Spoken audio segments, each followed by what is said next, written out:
You've argued in the past the media should not go around pointing out how abnormal these circumstances are. Why is that? Well, I mean, I think that it sort of depends. Like, this stuff over this weekend was not particularly normal. So it's hard for me to argue the media shouldn't be saying that, the president is acting in non-normal fashion with regard to the Russia investigation. That said, I think that because the media have been saying not normal so often for so long, for over a year, for 2 years at this point, at a certain point it becomes the boy who cried wolf. Even when something is not normal, as it has been this weekend, I think there are a lot of folks who go, well, that's just the media spouting off. How are we supposed to trust them after 2 years of them saying that everything the man does isn't normal? Isn't that partly because there's been a decade-long movement on the right to discredit the media well before President Trump came along? Yeah, I would be surprised if it's just a decade. I mean, I think that on the decades long. On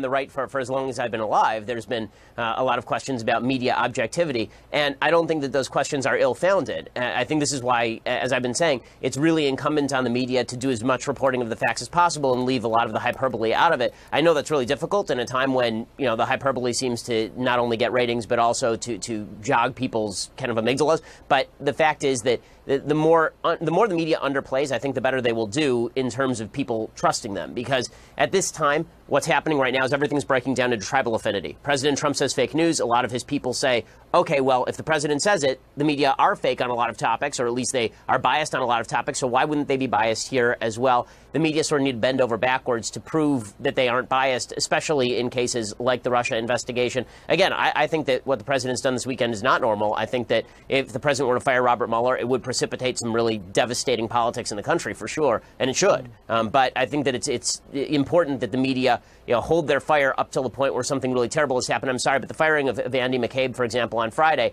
that was recommended by the OPR. That's not something that is wildly out of bounds. What is out of bounds, obviously, is the president talking about firing Mueller, or if he would actually fire Mueller. Where do you see the most egregious media bias right now? Well, over the last 3 weeks, obviously, the coverage of the gun debate has been absolutely egregious. I mean, I don't want to single out your network, but CNN's been pretty bad on this from a conservative perspective. The idea that when there's a mass shooting, that the media feel the necessity to put on TV not only survivors, but specific survivors, that there's a certain subset of survivors who make it on TV a lot, and there are certain other survivors who don't, and that they decide to single out certain events and not other events in order to make a particular case, or they allow certain people to go on TV and suggest that folks like Dana Lash or people at the NRA are evil, don't care, they're terrorists, and there's no pushback from the anchors. This sort of thing makes a lot of people on the right feel that the media are really using this as an opportunity to push gun control rather than objectively covering the legislative efforts that are going on in Washington, D.C.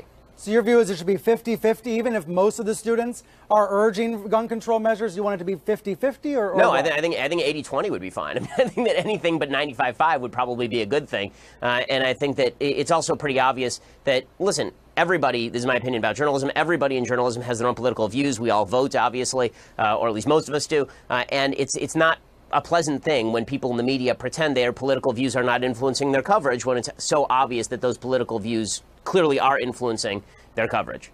But is it political just to want fewer gun deaths? That's not political. Well, obviously, it's not political to want fewer gun deaths. Nobody wants more gun deaths. I think that what is political is allowing certain people to go on TV and without any sort of follow-up question say things like their political enemies don't care about human lives. Like, I remember CNN got very upset when Dana Lash said at CPAC that people in the media didn't care enough. CNN doesn't get upset. Certain anchors or reporters may challenge something. It's not a network-wide thing.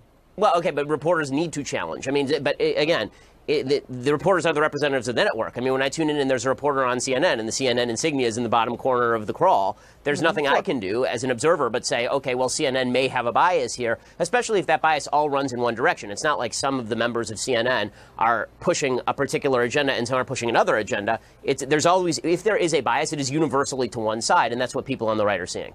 So you think the agenda that's being pushed is gun control by interviewing students who are scared to go back to school? Is that how you perceive it?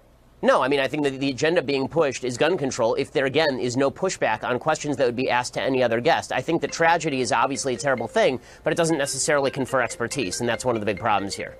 You're very popular, Ben. Do you want to grab that? Yeah, exactly. Goodness gracious. It happens to all of us. I wanted to ask you, though, your website, The Daily Wire, a lot of other conservative media sites that have criticism of the press. I sometimes worry y'all are trying to tear things down as opposed to make them better. It's one thing to critique and want journalism to be better, but sometimes I feel like you're just trying to get rid of journalism altogether.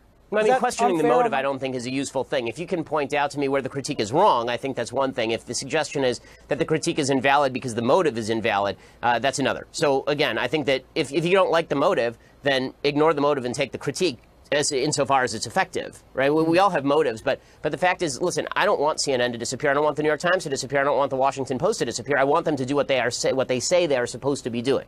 I want them to perform objective journalism if that's what they say they're going to do, and opinion journalism if they want to say that they're opinion journalists. That's fine. My problem is when this is why my critique of, for example, the New York Times op-ed page is far less than my critique of the New York Times objective journalism. There's a difference between op-ed and journalism. It's why my critique of MSNBC sometimes is a lot less strident, I think, than my critique of CNN, because CNN purports to be objective. MSNBC really does not purport to be objective in the same way.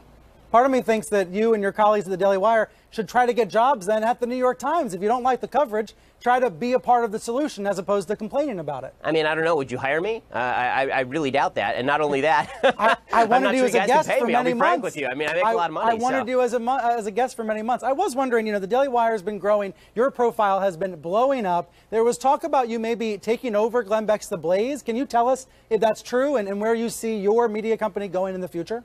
I mean, all I can say about that is we're always looking for opportunities to grow, and we are very much fans of what Glenn does. Any opportunity we have to work with Glenn, like a lot of other folks, we're happy to take.